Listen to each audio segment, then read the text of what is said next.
அனைவருக்கும் வணக்கம். நான் ஜோதிடர் தமிழரசன் பேசுகிறேன். இந்த சேனல் ஃபஸ்ட் டைம் பார்க்குறவங்களா இருந்தீங்கன்னா சப்ஸ்கிரைப் பண்ணிக்கோங்க, பெல் பட்டனை கிளிக் பண்ணிக்கோங்க, ஆல்ங்கிற ஆப்ஷன் இருக்கும் அதையும் செலக்ட் பண்ணிக்கோங்க. அப்போ தான் நாங்கள் போடுற பதிவுகள் எல்லாமே உங்களை வந்து சேரும்.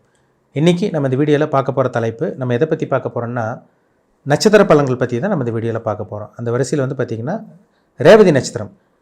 ரேவதி நட்சத்திரக்காரங்களோட கேரக்டர் எப்படி இருக்கும், உங்களோட குணாதிசயம் எப்படி இருக்கும், என்னென்ன தசாபுத்தி நடக்கும், என்னென்ன பிளானட்டோட இம்பேக்டில் இருப்பீங்க, எல்லாமே இந்த வீடியோவில் நம்ம தெளிவாக பார்க்கலாம்.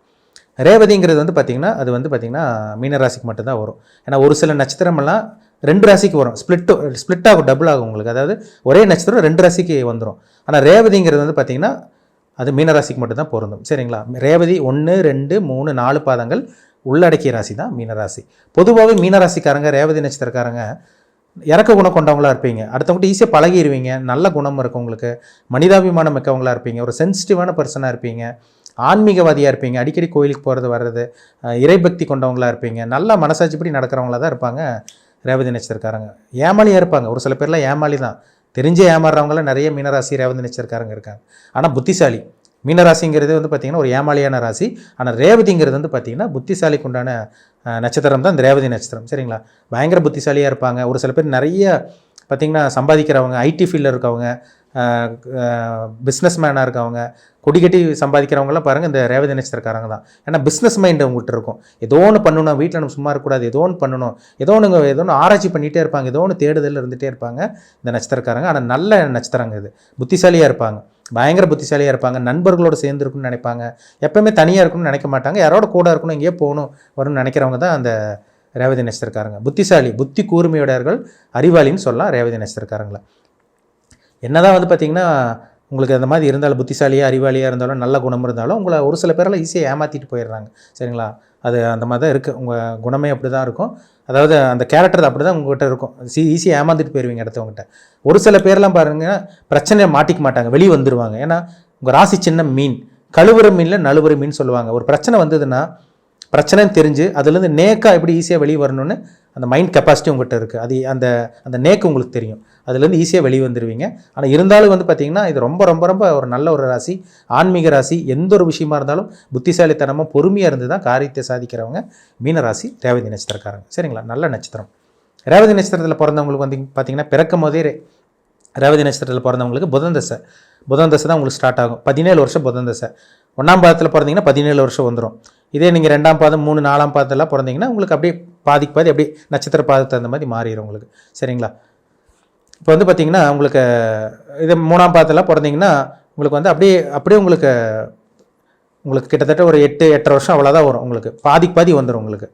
என்ன நட்சத்திர பாதத்தில் பிறந்தீங்க பாருங்கள், ரொம்ப முக்கியங்க. அது ரொம்ப ரொம்ப முக்கியம். சரிங்களா? உங்கள் தசாபுத்தி என்ன தசாபுத்தி போயிட்டுருக்கு, உங்கள் வாழ்க்கையில் என்னென்ன சம்பவங்கள் நடக்கும், இதெல்லாமே தீர்மானிக்கிறது ஜாதகத்தில் நடக்கக்கூடிய தசாபுத்தி தான்.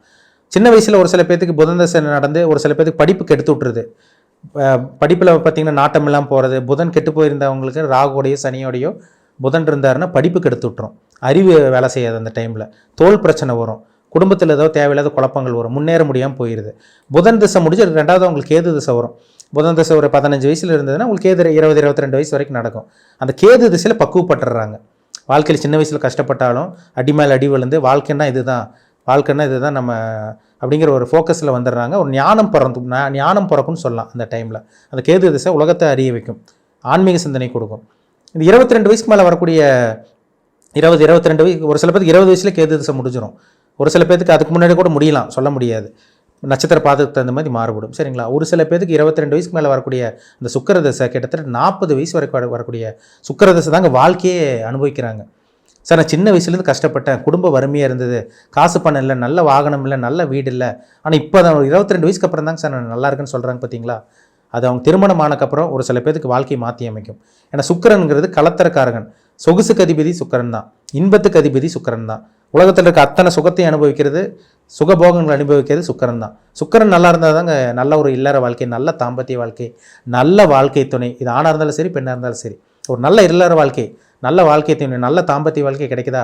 ஜாதகத்தில் சுக்கிரன் நல்லா இருக்கணும், நல்லா இருந்தால் தான் கிடைக்கும். சுக்கிரன் கெட்டு போச்சுன்னா திருமண வாழ்க்கையில் பிரச்சனை தான். 40 வயசு வரைக்கும் தேவையில்லாத பிரச்சனை, சந்தேகம் வருது, தேவையில்லாத தொடர்புகள் வருது, இல்லீகல் கான்டாக்ட் வரதெல்லாம் சுக்கிர திசையில் கொடுத்துரும். ஏன்னா சுக்கிர திசை குட்டி சுக்கிரன் கொட்டி கவுக்கும்பாங்க. அந்த 20 வயசில் வரக்கூடிய சுக்கிரன் திருமண வாழ்க்கையில் பிரச்சனை, இல்லை காதல் தோல்வி, லவ்வுங்கிற பேரில் ஏமாந்து போகிறது, அடுத்தவங்களோட தொடர்பு ஏற்படுறது எல்லாம் சுக்கிர திசையில் கொடுத்துரும். 40 வயசு வரைக்கும் வாழ்க்கை வீணாக போகும். சுக்கிரன் நல்ல ஒரு இடத்துல இருந்துட்டாருன்னா ஒரு நேர்மையான வழியில் சுகபோகங்கள் அனுபவிக்கிறது, இந்த மாதிரி விஷயங்கள்லாம் கண்டிப்பாக கொடுக்கும். சரிங்களா? அப்போ உங்கள் ஜாதகத்தில் சுக்கிரன் ரொம்ப முக்கியம். உங்கள் வாழ்க்கை திருப்பி போடுறதே இந்த 40 வயசு வரைக்கும் தான். அந்த சுக்கிர தசை தான். சுக்கிரன் எப்படி இருக்காருன்னு பாருங்கள், ரொம்ப முக்கியம். சரிங்களா? சுக்கிர தசை முடிஞ்சு அடுத்து சூரிய தசை ஒரு 6 வருஷம். ஒரு சில பேருக்கு 40 வயசுக்கு அப்புறம், ஒரு சில பேருக்கு 35 வயசுலேயே வந்து பார்த்திங்கன்னா கவர்மெண்ட் ஜாப்பில் வந்து செட்டில் ஆகுறாங்க. கவர்மெண்ட் ஜாப்பில் ப்ரொமோஷன் கிடைக்கிறது, அரசியலில் வந்து ஷைன் பண்ணுறதுன்னு ஒரு நல்ல ஒரு பொசிஷன் கிடைக்கிறது, இல்லை அரசாங்க ஊழியர் மூலமாக நல்லது நடக்கிறது, இல்லை கவர்மெண்ட் ஜாப் எது ஒன்று கிடைக்கிறதெல்லாம் அந்த 35 வயசுக்கு மேலே ஒரு சில பேருக்கு அமையுது. எல்லாத்துக்கும் கிடையாது. கவர்மெண்ட் பேக்ரவுண்டில் இருந்து அண்டர்டேக்கிங் பண்ணி ஒர்க் பண்ணிகிட்டு இருக்கவங்களுக்கெல்லாம் பாருங்கள் இந்த சூரிய தசையில் தான் நடக்கும். கிட்டத்தட்ட அந்த 35, 40 வயசு, 42 வயசு வரைக்கும், ஒரு சில பேருக்கு 46 வயசு வரைக்கும் சூரிய தசை நடக்கும். நிறைய தொடர்புகள் வரும், நல்ல கான்ட்ராக்ட் கிடைக்கும். அதிகார பதவியில் இருக்கவங்க, ஹெச்ஆராக இருக்கவங்க, மேனேஜிங் போஸ்டிங்காக இருக்கவங்க, சீனியர் மேனேஜராக இருக்கவங்களாம் பாருங்கள் இந்த 46 வயசு வரைக்கும் வரக்கூடிய அந்த சூரிய தசையில் தான் அவங்களுக்கு அமையுது. அதுக்கப்புறம் வந்து பார்த்திங்கன்னா 46 முடிஞ்சு 56 வயசு வரைக்கும் உங்களுக்கு 10 வருஷம், 45லேருந்து ஒரு 55 நம்ம அப்படி அப்ராக்சிமேட் எடுத்துக்கலாம். சந்திர தசை நடக்கும். அந்த சந்திர தசையில் தான் ஒரு சில பேருக்கு வந்து பார்த்திங்கன்னா வெளிநாட்டு தொடர்பு ஏற்படுத்துது. 45 வயசுக்கு மேலே வெளிநாட்டு தொடர்பு ஏற்படுத்துது. சந்திர திசை கெட்டவங்களுக்கு அம்மாவோட ஆரோக்கியம் கெட்டு போகும், அம்மா இறந்து போகிற மாதிரி இருக்கிறது. அதாவது அம்மாவுக்கு வந்து இந்த இறப்பு வர்றதெல்லாம் பார்த்திங்கன்னா ஒரு சில பேருக்கு ரேவதி நட்சத்திரக்காரங்க இந்த 45-50 வயசுக்கு மேலெல்லாம் பார்த்திங்கன்னா அவங்க அம்மாவோட ஆரோக்கியம் கெட்டு போயிடுது. அம்மாவுக்கு ஹெல்த் பிரச்சனை, தேவையில்லாத பிரச்சனைகள் சந்திக்கிறது, அம்மாவோட உடல் ஆரோக்கியம் கெட்டு போகிறது, மருத்துவமனைக்கு போய் அட்மிஷன் பண்ணுறதெல்லாம் இந்த சந்திர திசையில் தான். அப்போ சந்திரன் நல்லா இருக்கணும், கெடக்கூடாது. ஏன்னா சந்திரன் அம்மா, தாய்க்காரகன். சந்திரன் கெடாமல் இருக்கணும். அப்புறம் அவங்களுக்கு வந்து பார்த்திங்கன்னா 55 வயசுக்கு மேலே செவ்வாய் தசை 7 வருஷம் வரும். அது வந்து பார்த்திங்கன்னா 62 வயசு வரைக்கும் போகும். அதுக்கப்புறம் 18 வருஷம். அது 18 வருஷம்னா கிட்டத்தட்ட 75-80 வயசு வரைக்குமே ராகு தசை வரும். இது ரொம்ப முக்கியமான தசை. இதுதான் ராகு திசையில் தான் ஒரு சில மீனராசி நேயர்களுக்கு அந்த இறப்பு வருதுங்க. அந்த ராகு திசையில் தான் இறந்து போகிறாங்க. ராகு திசையில் தான் மரணம் சந்திக்கிற மாதிரி வருது. ஏன்னா போகக்காரகன் அவர் தான், மரணக்காரகனும் அவர் தான், ராகு தான். சனி வந்து ஆயில் இது பண்ணுறது, ஆனால் ராகு மரணத்தை கொடுக்குற கிரகம். சரிங்களா? அப்போ ராகு நல்ல இடத்துல இருந்தால் நல்லது பண்ணிட்டு போகிற கடைசி காலம் வரைக்கும் நல்லாயிருக்கும்.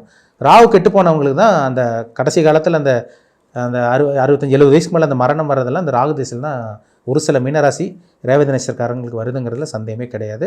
உங்கள் பிறப்பு ஜாதத்தில் என்ன தசாபுத்தி போகுதுன்னு பாருங்கள். உங்களுக்கு முக்கியமான தசை சுக்கிர தசை, 20 வயசுக்கு மேலே வரக்கூடிய சுக்கிர தசை. சூரிய தசை ரொம்ப முக்கியம்.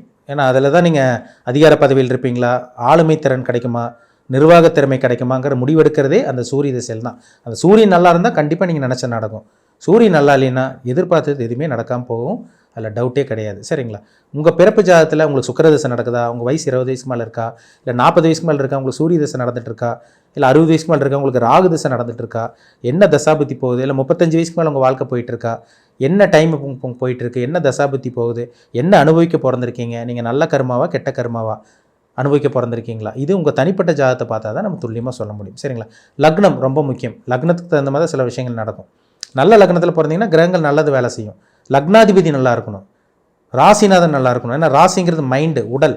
உங்கள் உடல் அமைப்பு எப்படி இருக்குது, உங்கள் மனம் எப்படி இருக்குது, இல்லை குழப்பவாதியா நீங்கள், இதெல்லாமே தனிப்பட்ட ஜாதகத்தை பார்த்தா சொல்லிடலாம் நம்ம.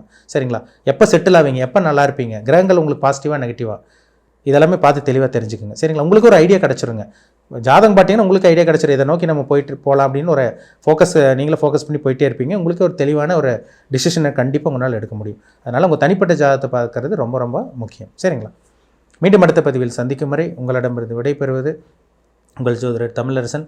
இந்த சேனல் பிடிச்சிருந்தால் உங்கள் நண்பருக்கும் உறவினருக்கும் ஷேர் பண்ணுங்கள், லைக் பண்ணுங்கள், சப்ஸ்கிரைப் பண்ணுங்கள், பெல் பட்டனை கிளிக் பண்ணிக்கோங்க, ஆல்ங்கிற ஆப்ஷன் இருக்கும், அதையும் செலக்ட் பண்ணிக்கோங்க. அப்போ தான் நாங்கள் போடுற பதிவுகள் எல்லாமே உங்களை வந்து சேரும். நன்றி, வணக்கம்.